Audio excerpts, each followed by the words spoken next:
নমস্কাৰ বন্ধু বান্ধৱীসকল, আন্তৰিক স্বাগতম জনাইছোঁ এডুকেয়াৰজিকেলৈ। ৯,৬৩৮টা চাকৰি ওলাইছে ভাৰতৰ বিভিন্ন বেংকত, আৰু এই বেংকসমূহত আপোনালোকেও এপ্লাই কৰিব পাৰিব।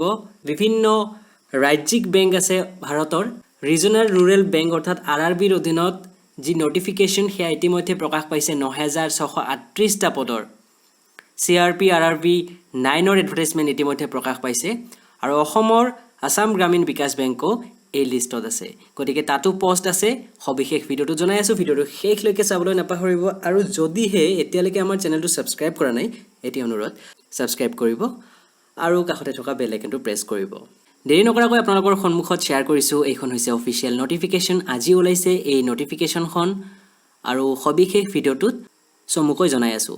ইয়াতে কি বেংকে পাৰ্টিচিপেট কৰিব এইবাৰ RRBত নামসমূহ দিয়া আছে। অসমৰ আসাম গ্ৰামীণ বিকাশ বেংক আছে, তাৰোপৰি ভাৰতৰ বিভিন্ন ৰাজ্যৰ বিভিন্ন বেংক এই তালিকাত আছে।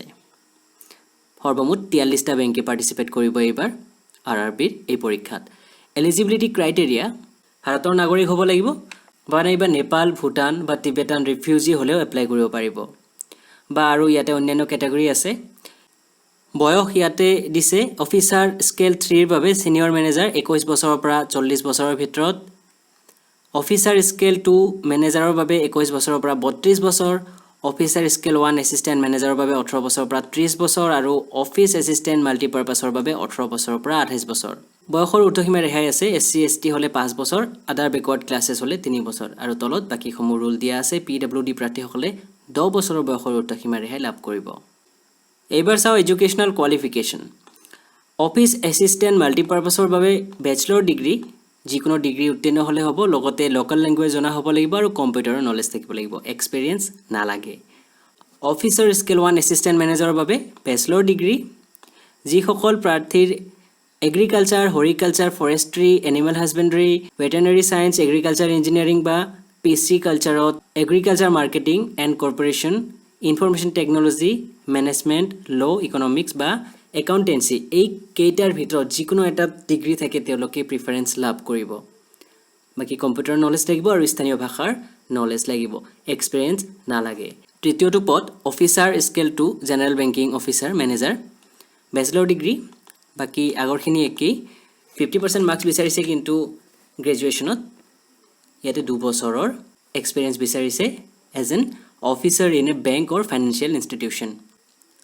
অফিচাৰ স্কেল 2ৰ বাবে ইয়াতে ইনফৰমেশ্যন টেকন'লজি অফিচাৰৰ বাবে bachelor degree from recognised university in electronics communication, computer science or IT with 50% marks, আৰু certificate in ASP, PSP, C++, Java, VV, VC, OCP থাকিলে ভাল, লগতে 1 বছৰৰ এক্সপিৰিয়েঞ্চ বিচাৰিছে।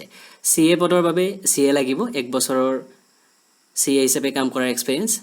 ল' অফিচাৰৰ বাবে degree from recognised university in law' or its equivalent with 50% marks, লগতে 2 বছৰৰ অভিজ্ঞতা বিচাৰিছে এজ এ ল' অফিচাৰ ইন বেংকছ। ট্ৰেজাৰী মেনেজাৰৰ বাবে 1 বছৰৰ অভিজ্ঞতা বিচাৰিছে, আৰু CA নাইবা MBA হ'ব লাগিব। এনেদৰে বাকী পদসমূহৰ ইয়াতে দিয়া আছে। আপোনালোকে এডুকেশ্যন কোৱালিফিকেশ্যন চাই ল'ব। এপ্লিকেশ্যন ফি 175 টকা SC ST PWD প্ৰাৰ্থীৰ বাবে, 850 টকা বাকী প্ৰাৰ্থীৰ বাবে অফিচাৰ স্কেল 1, 2 আৰু 3 পদৰ বাবে, আৰু অফিচ এছিষ্টেণ্ট মাল্টিপাৰ্পাছৰ বাবেও একেই। 175 টকা ইয়াতো এক্স ছাৰ্ভিচমেন প্ৰাৰ্থীসকলে দিব লাগিব। অনলাইন এক্সামিনেশ্যনৰ ষ্ট্ৰাকচাৰ ইয়াতে দিয়া আছে। আপোনালোকে আমাৰ ভিডিঅ'ৰ ডেছক্ৰিপশ্যনত ডাউনলোড কৰিব পাৰিব এই ফাইল। এতিয়া আমি চাই লওঁ পদৰ সংখ্যা কেনেধৰণৰ। ইয়াতে পদৰ সংখ্যা দিয়া আছে। অফিচ এছিষ্টেণ্ট মাল্টিপাৰ্পাছত যদি আমি অসমৰ পদ চাওঁ, আসাম গ্ৰামীণ বিকাশ বেংকত 15টা SC, 8টা ST, OBC 27টা, EWS 10টা, জেনেৰেল 40টা। এনেধৰণৰ পদৰ বিভাজন।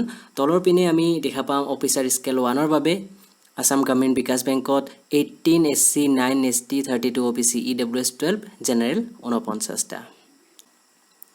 এবাৰ দৰকাৰী ডেটসমূহ চাই লওঁ। অনলাইন আবেদন আৰম্ভ হ'ব 1 জুলাইৰ পৰা, অৰ্থাৎ কাইলৈৰ পৰা চলিব 21 জুলাই পৰ্যন্ত। পে'মেণ্ট কৰিব পাৰিব 1 জুলাইৰ পৰা 21 জুলাই পৰ্যন্ত। কল লেটাৰ ডাউনলোড কৰিব পাৰিব প্ৰি এক্সাম ট্ৰেইনিঙৰ বাবে 12 আগষ্ট 2020ত। প্ৰি এক্সাম ট্ৰেইনিং হ'ব 24 আগষ্টৰ পৰা 29 আগষ্ট, আৰু অনলাইন এক্সাম প্ৰিলিমছ হ'ব ছেপ্টেম্বৰ বা অক্টোবৰ 2020ৰ ভিতৰত। ৰিজাল্ট ঘোষণা কৰা হ'ব অক্টোবৰ 2020ৰ ভিতৰত। তাৰপিছত মেইন এক্সাম হ'ব অক্টোবৰ নৱেম্বৰ 2020 ভিতৰত এবাৰ চাই লৈছোঁ এক্সামিনেশ্যন চেণ্টাৰসমূহ অসমৰ ডিব্ৰুগড় গুৱাহাটী যোৰহাট শিলচৰ তেজপুৰত প্ৰিলিমছৰ বাবে প্ৰাৰম্ভিক পৰীক্ষাৰ চেণ্টাৰ থাকিব আৰু মেইন পৰীক্ষাৰ চেণ্টাৰ থাকিব গুৱাহাটী আৰু শিলচৰত গতিকে চিন্তা নাই যদিহে আগ্ৰহী যদিহে আপোনালোকৰ ইচ্ছা আছে বেংকৰ চাকৰি কৰা অসম গ্ৰামীণ বিকাশ বেংক বা বিভিন্ন RRB অৰ্থাৎ ৰিজনাল ৰুৰেল বেংকসমূহত গ্ৰামীণ বেংকসমূহত তেনেহ'লে এপ্লাই কৰিব পাৰে শেহতীয়া আপডেট এইখিনিয়ে ভিডিঅ'টো ভাল লাগিলে লাইক কমেণ্ট এণ্ড শ্বেয়াৰ কৰিব আৰু যদিহে এতিয়ালৈকে আমাৰ চেনেলটো ছাবস্ক্ৰাইব কৰা নাই ছাবস্ক্ৰাইব কৰি ল'ব বুলি আশা ৰাখি ভিডিঅ'টো ইমানতে শেষ কৰিছোঁ ধন্যবাদ